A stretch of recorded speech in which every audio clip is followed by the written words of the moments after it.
Hello friends, hope all of you are doing well. In today's session, we are going to discuss one more sonnet of Edmund Spenser from his collection of sonnets, that is Amoreti, that is Sonnet 67. Prior to this, I have discussed Sonnet 34 as well, which is included in the syllabus of MEG1 British Poetry, and so is Sonnet 67, which is very important from examination perspective. So today's sonnet, that is Sonnet 67, also goes by the name Like as a Huntsman, is a very interesting sonnet, and as the concept of sonnet goes, it consists of 3 quatrains and a final couplet, that is a total of 14 lines. So those of you who have not watched my previous video on Sonnet 34, I highly recommend that you watch that video so that you can understand the concept behind the collection of sonnets that was penned down by Edmund Spenser for his beloved Elizabeth Boyle in order to impress her, in order to woo her. And now, without any further ado, let's get started with the video. So let us start with the first quatrain, that is the first 4 lines of the sonnet. It goes something like this. Like as a huntsman after very chase, seeing the game from him escaped away, sits down to rest him in some shady place, with panting hounds beguiled of their prey. Now here we have to understand that the lover says that earlier his condition was like a hunter. Edmund Spenser is particularly comparing himself to the condition of a hunter, where the hunter is after its prey, it's chasing the prey in order to trap her. Now what happens is that after a very chase, and after having ultimately realized that the prey, here again one thing that you need to know here is that the prey actually symbolizes the love of Edmund Spenser, that is the beloved of Edmund Spenser, that is Elizabeth Boyle. Now here, after the hunter has realized that the prey has escaped away, he sits down to rest in some shady place. Alright, that means he is tired chasing the prey, and eventually realizing that the prey is beyond his scope, he takes some rest in some shady place.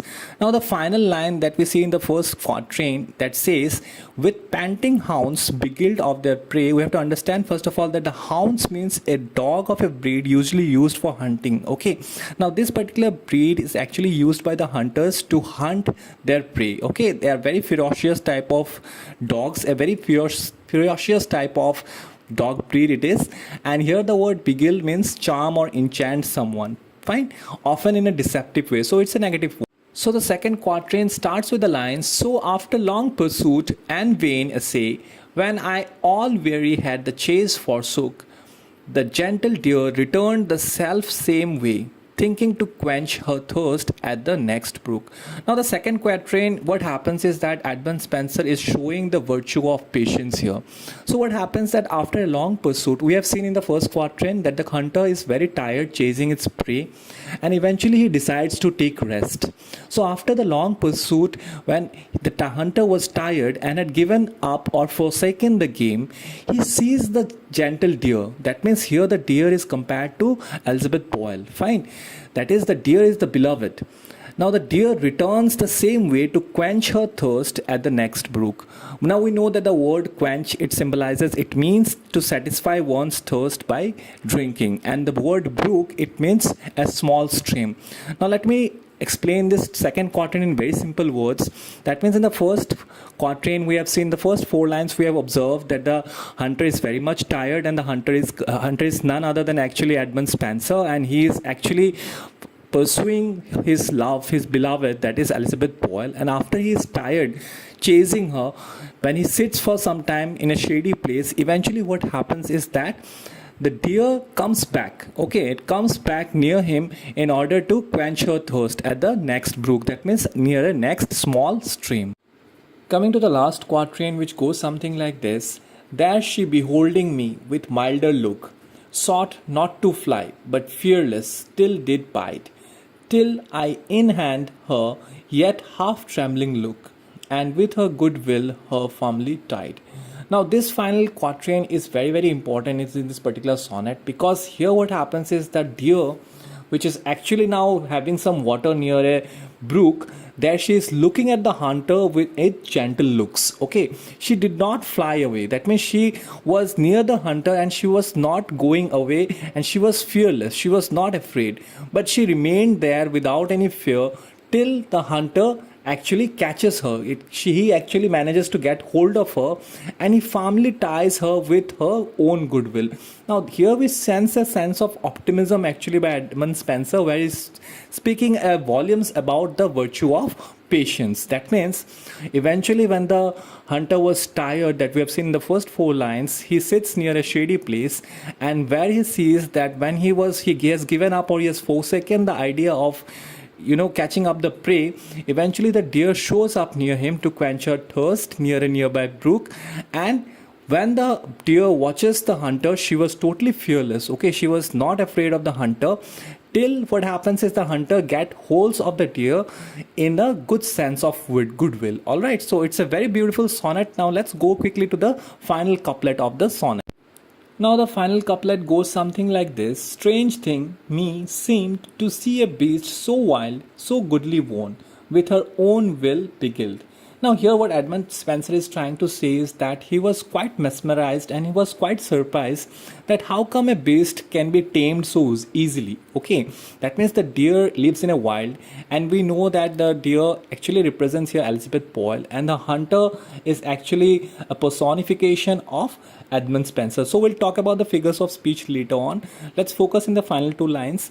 So here he is trying to say, the author, the poet Edmund Spenser is trying to say that how the wildly beast is so easily won, so goodly won. Okay, there is a sense of goodwill here. He's also giving a hint that perhaps she was beguiled by her own will. Okay, that means by her own desire. That means the ultimate submission that was given by the deer might be because of her own desire.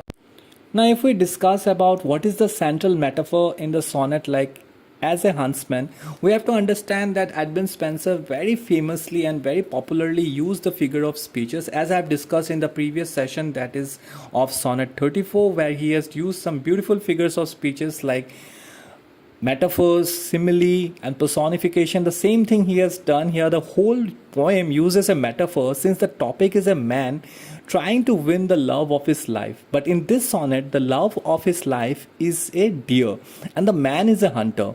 Also, since in the reality, the deer is the love of his life, and the sonnet refers to the deer as a female. As I mentioned, that the deer actually represents here Elizabeth Boyle, and the hunter is actually the personification of Edmund Spenser. So as I've told you, that the literary device that is used here is personification, where the deer symbolizes Elizabeth Boyle, and the hunter is actually none other than Edmund Spenser. Now, as I mentioned in the beginning of the session, that this particular sonnet, that is sonnet 67, is very, very important from examination perspective, and also from the point of view that Edmund Spenser has actually created a thematic split with the help of sonnet 67. That means up until sonnet 67, the sonnets primarily focuses on the frustration of unreturned romantic desires. Now, by sonnet 34 and by sonnet 67, we have already understood that here actually what is happening is that Edmund Spenser is trying to pursue his love. He is trying to impress Elizabeth Boyle, but he is not getting the desired result. Okay, he's not getting the romantic reply. So on other hand, the sonnets that follow sonnet 67 celebrates the happiness of love shared between two people, that is Edmund Spenser and Elizabeth Boyle, as well as celebrating divine love. So this is the video, guys. I hope you had an insight regarding this particular sonnet, and this is very, very important because, as I've mentioned in the end of the video, that this particular sonnet marks the thematic split in the collection of sonnets that he has written. That is around 89 sonnets that is included in the collection, and that is named as Amoretti. So if you have any other doubt regarding this particular sonnet or any other piece of work in MEG1 British Poetry, do feel free to comment in the comment section. I'll definitely try to address it. Till we meet next time, God bless you and thank you all.